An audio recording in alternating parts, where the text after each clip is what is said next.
নমস্কার বন্ধুরা, আজকে আবারও চলে এসেছি রান্নাঘরে। আর আজকে আমি নিয়ে এসেছি এখানে একটা ছোট্ট রেসিপি, কিন্তু দারুণ টেস্টি। আর একটা ভর্তা বানাবো এটা আজকে। তো এখানে খাবার আগে দেখে দিই, এখানে ফোড়নের জন্য নিয়েছি রসুন কুচি, আর এগুলো শাকের সাথে যাবে। শাক নিয়েছি, পেঁয়াজ, কাঁচা লঙ্কা, শুকনো লঙ্কা, আর একটুখানি 2-4টে চিংড়ি মাছ। আর এখানে নিয়েছি নোটে শাক, যেগুলোকে আমরা লাল লাল শাক বলে চিনি, সেটা এখানে সবুজ, এটা লাল ছাড়া নোটে শাক। তো কীভাবে বোঝাবো জানি না বন্ধুদেরকে। সেখানে প্লেন নোটে শাক নিয়েছি, যেগুলো ছোটো ছোটো ফুল হয়, দানা হয়, আর এর ডাঁটিগুলো কিন্তু প্রচুর শক্ত হয়। তো যাই হোক, ভালো করে আমি বেছে খুঁটে পরিষ্কার করে ধুয়ে নিয়েছি। এটাকে আমি আজকে ভর্তা বানাবো এই একটুখানি চিংড়ি মাছ দিয়ে। তো এখানে আমি কড়াই বসিয়ে দিয়েছি, কড়াইতে একটুখানি ওটাকে নেড়ে নেব শাকটাকে। তেল দেবো না, জল দেবো না, কিচ্ছু দেবো না, শুধু শাকটাকে একটু সেদ্ধ করে নেব। তো শাকের উপরে আমি এখন দিয়ে দিচ্ছি এখানে পেঁয়াজ, কাঁচা লঙ্কা, শুকনো লঙ্কা, যেগুলো আমি শাকের সাথে বাটবো সেগুলোকে এখানে দিয়ে দিলাম।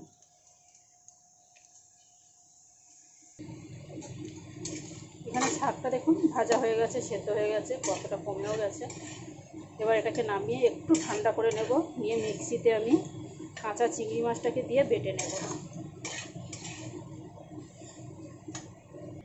এখানে মিক্সিতে আমি শাকটা নিয়ে নিয়েছি, এর মধ্যে এবারে দিয়ে দিচ্ছি চিংড়ি মাছগুলো। প্রায় 1 মুঠো মতো চিংড়ি মাছ আছে। এবার এটাকে আমি ভালো করে মিক্সিতেই বাটছি, পারলে শিলেও বেটে নিতে পারেন। এখানে আবারও কড়াইটা আমি বসিয়ে দিয়েছি, কড়াইটা আমি ধুইনি, যে শাক সেদ্ধ করেছিলাম সেটাতেই। এখানে দিয়ে দিলাম সর্ষের তেল, আর এখানে এবার নিয়েছি ফোড়নে একটা শুকনো লঙ্কা, আর একটু কালো জিরে, আর রসুন কুচিটা দিয়ে দিয়েছি। এবার এটাকে একটু ভালো করে ভেজে নেব। কালো জিরে খুঁজতে গিয়ে দেখি বন্ধুরা, রান্না করার সময় কালো জিরেটা নেই, তাই পাঁচফোড়ন থেকে আমি বেছে দিয়েছি একটু। আর এখানে দেখুন শাক বাটাটা, শাকটাকে আমি হালকা ছিবড়া ছিবড়া রেখে বেটেছি, পুরো চাটনির মতো পেস্ট করিনি। এই সময় কিন্তু এই শাকটা, এই যে সবুজ নোটে শাকটা পাওয়া যাচ্ছে, এটা খুব উপকারী। যারা শাক সম্বন্ধে জানে তারা জানে।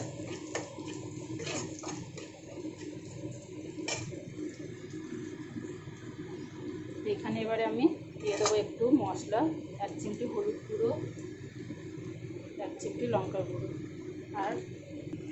আর দিয়ে দিচ্ছি স্বাদ অনুযায়ী চিনি, আর টেস্ট অনুযায়ী নুন।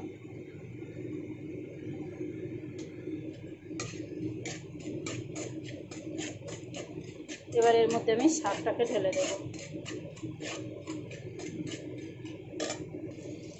এখানে এবারে শাকটাকে আমি মশলার সাথে খুব সুন্দর করে ভালো করে নাড়াচাড়া করে ভর্তাটা বানিয়ে নেব। এখানে আর আমার কিচ্ছু মশলা দেওয়ার নেই। শাকে আমি পরিমাণ মতো ঝাল দিয়েছি। ঝালটা বন্ধুরা অবশ্যই নিজেদের পছন্দ মতো বুঝে শুনে দেবেন। গ্যাসটা কমিয়ে দিয়ে ভালো করে আমি এটাকে কষিয়ে নেব, ভর্তাটা বানিয়ে নেব। এখানে যেহেতু আমি কাঁচা চিংড়ি মাছটা ব্যবহার করেছি, তাই চিংড়ি মাছের গন্ধটা যাতে না থাকে। আর এখানে আমি চিংড়ি মাছটা ভেজে বা সেদ্ধ করে দিইনি, কাঁচা চিংড়ি মাছের টেস্ট আলাদা, তাই। তো এখানে আমার শাক ভর্তাটা একদম কমপ্লিট বন্ধুরা, দেখুন দারুণ একটা গন্ধ বেরিয়েছে শাকের। তো যাই হোক, আজকে ভিডিওটা কেমন লাগলো অবশ্যই আমাকে একটা লাইক, কমেন্ট, শেয়ার করে আমাকে জানাবেন। ভালো লাগলে আমার চ্যানেলটাকে সাবস্ক্রাইব করবেন। বন্ধুদেরকে অনেক অনেক ধন্যবাদ আমার পাশে থাকার জন্য, আমার ভিডিও দেখার জন্য। এবার এটাকে আমি নামিয়ে নেব। তো টাটা বন্ধুরা।